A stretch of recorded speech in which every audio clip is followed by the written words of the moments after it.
السلام علیکم ورحمۃ اللہ وبرکاتہ۔ امید کرتی ہوں کہ آپ جہاں گے خیر خیریت سے ہوں گے، اور میری دعا ہے کہ اللہ ہمیشہ آپ کو اپنی رحمت اور برکتوں کے سائے تلے رکھے۔ دوستوں، میں ایک جگہ ایک واقعہ پڑھ رہی تھی، اور وہ واقعہ جو ہے وہ مجھے بہت اچھا لگا، اور میرا دل کیا کہ میں آپ سے شیئر کروں۔ ایک دفعہ ایک بادشاہ نے یہ حکم دیا کہ ایک تھیلی میں اس نے کانچ کے ہیرے اور اصلی ہیرے جو ہیں وہ ایک ہی تھیلی میں جمع کیے، اور اپنے درباریوں سے کہا، جو بھی جتنے بھی وہاں پہ جوہری تھے ان سے کہا کہ ان میں سے اصلی اور کانچ کے ہیرے جو ہیں وہ الگ کر کے دکھائیں۔ اگر تو کسی نے الگ کر لیے تو اس کو اس کا منہ مانگا انعام دیا جائے گا، اور اگر کوئی اسے انہیں الگ نہ کر سکا تو پھر کیا کیا جائے گا کہ اس کا سر جو ہے وہ قلم کر دیا جائے گا۔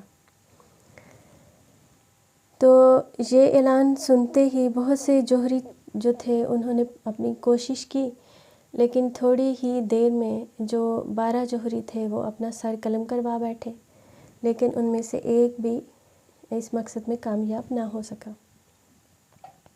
اتنے میں کیا ہوا کہ ایک اندھا جو ہے وہ دربار میں داخل ہوا، اور اس نے کہا کہ یہ کام میں کروں گا۔ اب بادشاہ بڑا حیران ہوا، اور بلکہ اس کا مذاق بھی اڑایا کہ ایک تو تمہیں نظر نہیں آتا، اور اوپر سے تم یہ جو ہیرے ہیں ان کو الگ کیسے کرو گے، جبکہ بہت سی آنکھوں والے جو ہیں وہ یہ کارنامہ سر انجام نہیں دے سکے۔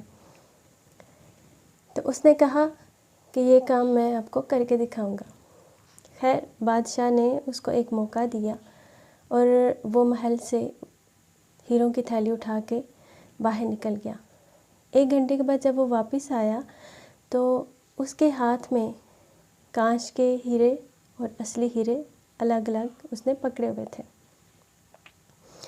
بادشاہ اور اس کے درباری اور جتنے جوہری تھے وہ بہت حیران ہوئے کہ اس نے یہ کارنامہ کیسے سر انجام دے لیا، اس نے ان ہیروں کو، اصلی ہیروں کو کانچ کے ہیروں کو کیسے الگ کر لیا۔ تو اس نے اس اندھے سے پوچھا، تو اندھے نے کہا کہ یہ کون سا مشکل کام ہے، میں نے ان ہیروں کو جو ہے وہ دھوپ میں رکھا، کڑی دھوپ میں، اور بس جو گرم ہو گئے وہ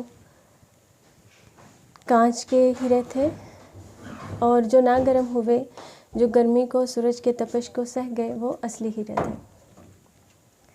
تو اس سے ہمیں یہ میسج ملتا ہے کہ زندگی پیار محبت سے رہنے کا نام ہے، اور جو گرمی حالات کو برداشت کر جاتا ہے وہی اصلی ہیرا ہوتا ہے، اور جو حالات اور مشکلات کی گرمی کو برداشت نہیں کر پاتا اور صبر سے کام نہیں لیتا، اس کے اندر عاجزی نہیں ہوتی، تو اس کی مثال کانچ کے ہیروں کے جیسی ہے۔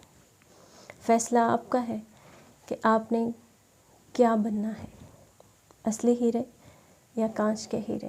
السلام علیکم ورحمۃ اللہ وبرکاتہ۔